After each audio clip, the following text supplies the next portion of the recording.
Hello everyone, कैसे हो सब।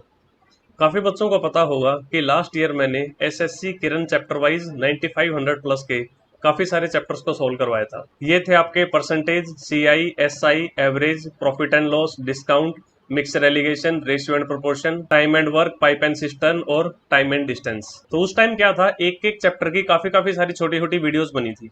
तो अब मैं उन सभी वीडियोस को कंपाइल करके हर एक चैप्टर का वन शॉट वीडियो मैं दोबारा अपलोड कर रहा हूँ। क्योंकि हुआ क्या, काफ़ी सारे सब्सक्राइबर्स जो हैं वो बाद में आए हैं और शायद उनके पास ये वीडियोस YouTube रिकमेंड नहीं कर रहा है। YouTube का एल्गोरिथम कुछ ऐसा ही होता है। तो अभी एसएससी एमटीएस के एस्पिरेंट्स, सीएचएसएल के एस्पिरेंट्स और सीजीएल के एस्पिरेंट्स जो अभी इस ईयर एग्जाम देने वाले हैं, उनके लिए काफी बेनिफिशियल होगा कि इन वीडियोस को एक बार फटाफट देख लो और सॉल्व कर लो। जिनकी प्रिपरेशन हो चुकी है वो इन वीडियोस को इनटू 2 पे डबल स्पीड पे करके देख सकते हैं, और या फिर क्वेश्चंस को स्किप कर करके देख सकते हैं। जो इजी लगे उसको छोड़ दो और जिसमें लगे दिक्कत आ सकती है उसका सोल्यूशन देखो। तो कुछ एक कमेंट्स हैं जो बाद में आएंगे, जो मुझे पहले से ही पता है आने वाले हैं, उनका मैं अभी से रिप्लाई कर देता हूँ। एक तो ये कि कुछ बच्चे कहेंगे कि सर इन क्वेश्चंस को इंग्लिश मीडियम में भी लेकर आओ, तो उसके लिए मैं पहले से ही सॉरी कहता हूँ। देखो, मेरे पास कोई टीम तो है नहीं, मैं खुद इंग्लिश मीडियम से पढ़ा हुआ हूँ और फिर भी मैंने इनको हिंदी में सॉल्व करवाया है।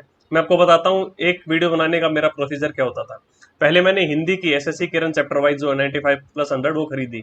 उसके बाद वैसे फॉर एग्जांपल मुझे प्रॉफिट एंड लॉस चैप्टर करवाना है, तो मान लिया उसके अंदर 500 क्वेश्चन है। अब मुझे वीडियो में सेलेक्ट करने हैं करीब 100, 125 या 150 के करीब। तो पहले मैं उन सभी 500 क्वेश्चंस को पढ़ूंगा और फिर टिक लगाऊंगा कि मुझे उनमें से कौन से 120, 130, 150 क्वेश्चंस करवाने हैं।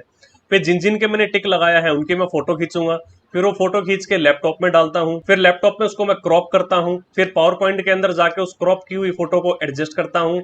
और ऐसे मान लो एक चैप्टर के अंदर अगर मान लो मैं 100 क्वेश्चन करवा रहा हूँ, तो ये काम मैंने 100 बार किया। उसके बाद उनको सॉल्व करते हुए रिकॉर्ड किया, और रिकॉर्ड में अपने मोबाइल से करता था। तो हो सकता है मोबाइल में बीच में किसी का कॉल आ गया या वैसे कोई डिस्टर्बेंस आ गई, तो उसके लिए फिर मैं एडिटिंग करके उन सब चीजों को बाद में निकालता था, और उसके बाद वो चीज यूट्यूब पे अपलोड होती थी। तो जो पहला चैप्टर था इसका, जब मैं परसेंटेज करवा रहा था, वो मैंने इंग्लिश में पहले स्टार्ट कर दिया था। फिर काफी बच्चे कमेंट करने लगे कि सर हिंदी में करवाओ इसको, तो फिर मैंने उसके बाद से सारे चैप्टर्स और बचा हुआ परसेंटेज भी मैंने हिंदी में सोल्व करवाया। आसान मेरे लिए भी नहीं था, हमेशा से परसेंटेज बोलता आया था, लेकिन यहाँ पे सोल्व करवाने के लिए मैंने प्रतिशत बोला। प्रॉफिट और लॉस को लाभ और हानि बोलने में समय लगा। कॉस्ट प्राइस और सेलिंग प्राइस को क्रय मूल्य और विक्रय मूल्य, डिस्काउंट को बट्टा बोलना, ये सब इतना आसान नहीं था मेरे लिए भी। ठीक है, तो इन 11 चैप्टर्स की वन शॉट वीडियोस या तो मैं डेली एक या फिर अल्टरनेट डे में एक वीडियो अपलोड कर दूंगा। लास्ट ईयर जब मैंने वीडियोस बनाई थी तो चैनल काफी छोटा था, यूट्यूब लोगों को रिकमेंड करता नहीं था वीडियोस, व्यूज बहुत कम आ रहे थे, तो मैंने आगे की वीडियोस बनानी बंद कर दी थी और मेरा टच स्क्रीन लैपटॉप अपने कजन को दे दिया था जिसको रिक्वायरमेंट थी। तो आई होप जिन्होंने वीडियोस देखी नहीं है तो ये वन शॉट वीडियोस उनके काफी काम आएंगी। तो इस वीडियो में इतना ही। Tata, take care, bye bye.